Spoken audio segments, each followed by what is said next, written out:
நாகை மாவட்டம் கீழையூர் காத்தாயி அம்மனின் அருள் அடியவர்கள் அனைவருக்கும் வணக்கம். இன்றும் என்றும் உங்களுக்கு மகிழ்வான செய்திகள் தொடர நெஞ்சம் நிறைந்த வாழ்த்துகள். பெரியாச்சி அல்லது பேச்சியம்மன் எனும் தேவதை காளியின் அவதாரம். முன்னொரு காலத்தில் பிராமணர்கள் அல்லாதோர் வணங்கி துதித்த தெய்வம் அந்த அம்பிகை. ஆனால் காலப்போக்கில் அவளை பிராமணர்களும் துதிக்க துவங்கி உள்ளதின் அர்த்தம் அவள் காளி தேவதையின் அவதாரம் என்பதே. ஆனாலும் இன்றும் கிராமப்புறங்களில் கிராம தேவதையாக ஏற்கப்பட்டுள்ள அவள் அங்குள்ள ஆலயங்களில் பெரியாச்சி அம்மன் என்ற பெயரில் அருள் புரிந்து கொண்டிருந்தாலும் சிங்கப்பூர், மலேசியா மற்றும் ஸ்ரீலங்கா போன்ற நாடுகளில் பெரிய நகரப் பகுதிகளிலும் அவளது ஆலயங்கள் அமைக்கப்பட்டுள்ளன. அவளை அங்கு காளி தெய்வமாகவே ஏற்று பூசிக்கின்றார்கள். வெளிநாடுகளில் குடியேறிய தென்னிந்திய பகுதி மக்கள், குறிப்பாக தமிழ்நாட்டு மக்கள், பெரியாச்சி அம்மனின் மூலம் பல நன்மைகள் பெற்றுள்ளதாக கூறுகிறார்கள்.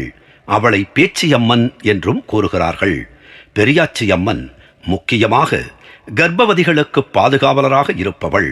கர்ப்பமுற்றவர்கள் சுகப்பிரசவம் அடையவும் வயிற்றில் வளரும் குழந்தைகள் நலமாக பிரசவம் ஆகவும் அவளுடைய அருள் தேவை என கருதப்படுவதினால் அவளை வணங்கி வேண்டுதல்களை செய்கிறார்கள். அவளை ஒரு வயதான மூதாட்டியான ஓர் ஆட்சியைப் போலவே கருதுகிறார்கள். முன்காலங்களில் கிராமப்புறங்களில் பிரசவம் பார்ப்பதற்கு என்றே வயதான நல்ல திறமையான மூதாட்டிகள் இருந்தார்கள். அவர்கள் கர்ப்பமடைந்தவர்கள் எப்போது பிரசவிப்பார்கள் என்பதை கணித்து குழந்தை நல்ல முறையில் பிறக்க கர்ப்பிணி பெண்களின் வயிற்றில் எண்ணெய் தடவி உருவிவிட்டு சுகப்பிரசவம் அடைய தேவையானவற்றை செய்து வந்தார்கள். அது மட்டுமல்ல, வீடுகளில் வயதான மூதாட்டியின் அறிவுரைகள் முக்கியம் என்பதனால் அவர்களை அன்புடன் ஆச்சிமார்கள் என்றும் அழைத்து வந்தார்கள். ஆச்சிமார்கள் கர்ப்பிணிகள் எந்த முறையில் பாதுகாக்கப்பட வேண்டும் என்பனவற்றை முறையாக தெரிந்து வைத்துக் கொண்டிருந்ததினால் அவர்களும் மரியாதையான பொருளில் ஆச்சிமார்கள் என்று அழைப்பார்கள்.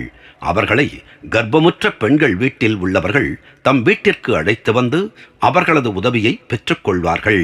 பயங்கரமான உருவை கொண்டு தன் கையில் ஒரு குழந்தையை ஏந்திக் கொண்டு தொடையில் தனது கைகளினால் ஒரு பெண்மணி வயிற்றை கீறிய நிலையிலும் கால்பாதத்தின் கீழ் ஒரு மனிதன் மிதிபட்டு கிடக்கவும் தோற்றம் தரும் பெரியாச்சி பார்ப்பதற்குத்தான் பயங்கரமானவளே தவிர அவளை வணங்கி துதிப்போருக்கு அவள் அபாரமான கருணையை காட்டுபவள். அவளை வேண்டி வணங்குபவர்களுக்கு அளவில்லாத உதவி செய்பவள்.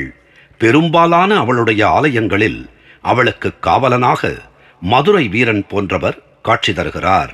நாகை மாவட்டம் கீழையூர் காத்தாயி அம்மன் நம்மை காத்து அருளுவாள்.